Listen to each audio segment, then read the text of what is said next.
Halo, kembali lagi ke channel gue Renardo Suryandaru dengan edisi Rastalk ke-10.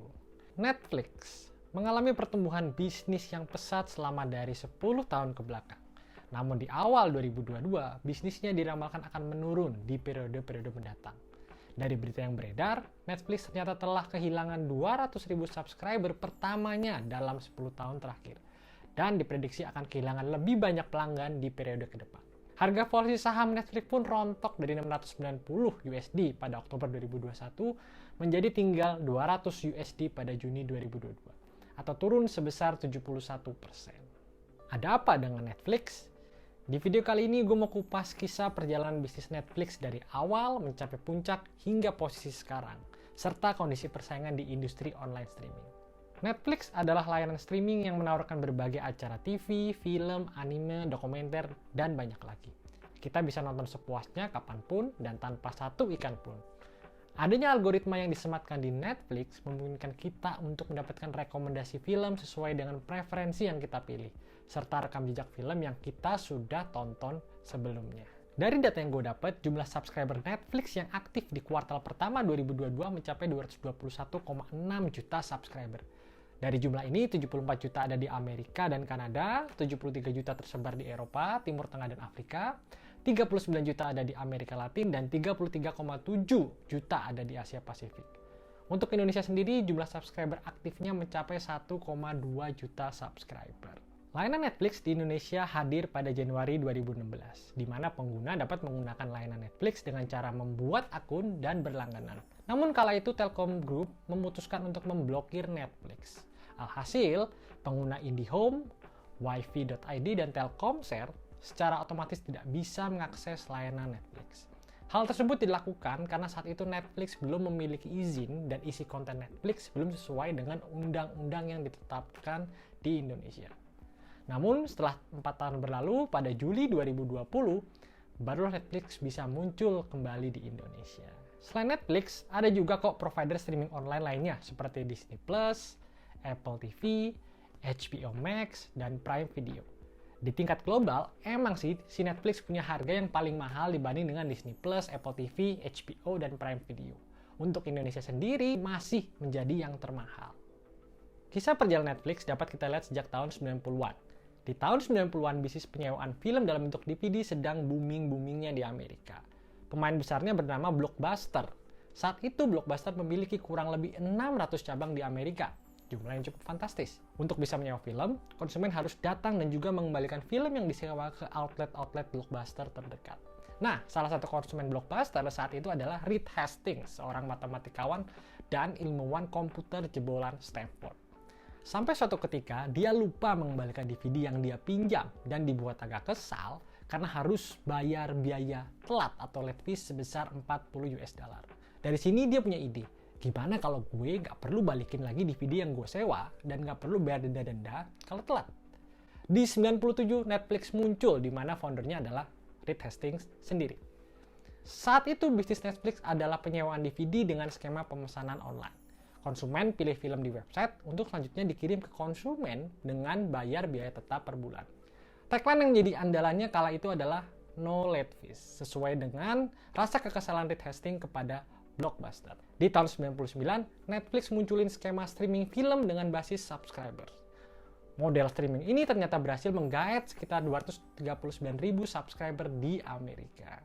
Di tahun 2004, Netflix terus berkembang dan sukses di Amerika hingga mencapai 1 juta subscriber dengan revenue sebesar 500 juta US dollar. Dengan semakin berkembangnya penggunaan internet di zaman itu, model bisnis Netflix yang berbasis subscription, streaming online, dan tanpa ada late fees membuat Blockbuster sulit menyalip Netflix. Di tahun 2010, akhirnya Blockbuster tutup. Dan di sisi lain, Netflix terus berjaya. Dan di tahun 2010, Netflix memberikan diri untuk expand ke kancah internasional. Di 2013, dia sudah mulai bisa buat film sendiri. Dari sisi bisnis, revenue income Netflix mayoritas memang bersumber dari subscription fee. Tahun 2007 hingga 2018, Netflix mengalami pertumbuhan yang sangat signifikan. Valuasinya mencapai 230 miliar US dollar di tahun 2020. Hal ini juga didorong dengan adanya konten original dari Netflix yang membuat konsumen menjadi kepincut. Seperti contohnya adalah House of Cards, Black Mirror, dan Stranger Things. Dari sini bisa dibilang model bisnis Netflix sejatinya adalah konten platform dan juga konten creator. Dalam periode ini sebenarnya juga udah mulai banyak pesaing-pesaing Netflix yang muncul dengan harga yang lebih kompetitif serta konten yang memang terkenal di dunia. Seperti contoh adalah Disney Plus yang menyajikan film-film dari Disney, ada juga Star Wars dan juga Marvel. Di sisi lain ada juga konten platform seperti HBO dengan Game of Thrones-nya, Friends, dan Doctor Who. Tidak ketinggalan, raksasa e-commerce seperti Amazon juga ikut membangun bisnis streaming film online bernama Amazon Prime. Strategi Amazon Prime dalam membuat Amazon Prime pun menarik karena menggunakan strategi loss leader pricing model, di mana Amazon Prime menjual murah untuk penyewaan atau streaming filmnya dengan tujuan supaya menarik konsumen membeli barang lain di platform Amazon. Kalau kita lihat, Disney Plus dan HBO memang memiliki lini bisnis sebagai content creator pada awalnya. Namun demikian, adanya Netflix membuat mereka menggunakan uniqueness dari Netflix dan bisa dibilang Disney Plus dan HBO ini mereplikasi model bisnis konten platform dari si Netflix. Disney Plus dan HBO yang dulunya konten creator dalam 5 tahun kebelakang sudah berperan sebagai konten platform dan juga konten creator. Dengan adanya kondisi ini, di tahun 2021 banyak rumah-rumah produksi film menarik lisensinya dari Netflix. Makanya gak heran, belakangan Netflix mengeluarkan film-film andalannya sendiri yang tentu saja ini menghabiskan budget yang cukup besar. Dengan harga langganan yang paling tinggi di pasaran, stream income cuman dari subscriber fees, dan di awal 2022 terdapat penurunan jumlah subscriber, hal ini membuat investor menjadi tidak happy. Alhasil, harga sahamnya pun jatuh. Netflix juga diramalkan akan kehilangan sekitar 2 juta subscriber lagi di kuartal kedua tahun 2022. Investor semakin mempertanyakan sustainabilitas dari model bisnis Netflix yang dirasa sudah kehilangan competitive advantage-nya sebagai konten platform dan konten creator.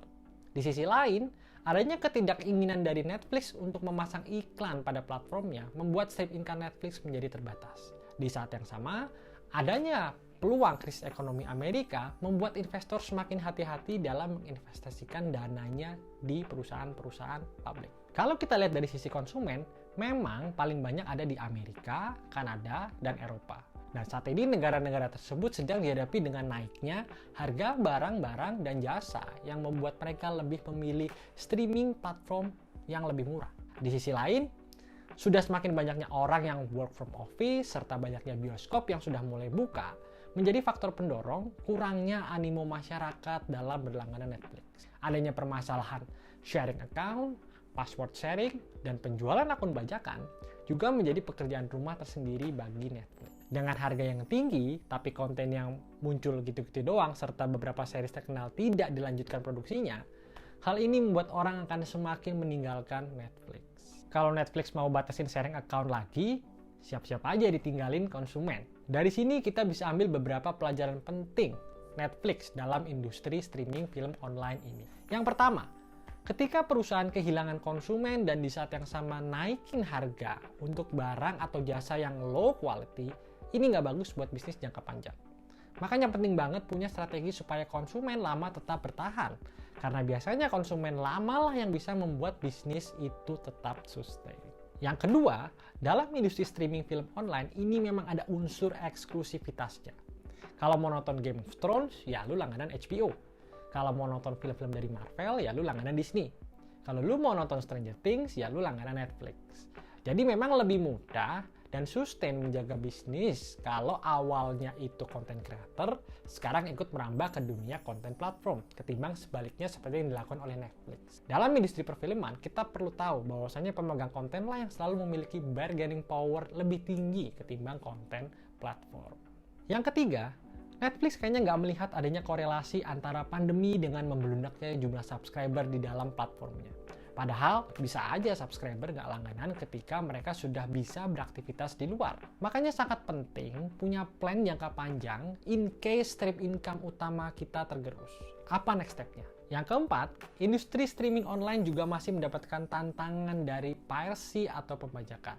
Dalam hal ini, ketika membajak film atau series itu lebih mudah dan murah ketimbang pindah ke masing-masing streaming platform untuk mencari film atau series yang sama, mungkin aja ini adalah masalah model distribusi dalam industri ini. Dan ini merupakan pekerjaan yang sulit untuk diselesaikan. Dari sini, Netflix mau nggak mau harus cari other stream revenue lagi. Yang paling mungkin adalah menggunakan model bisnis berbasis iklan.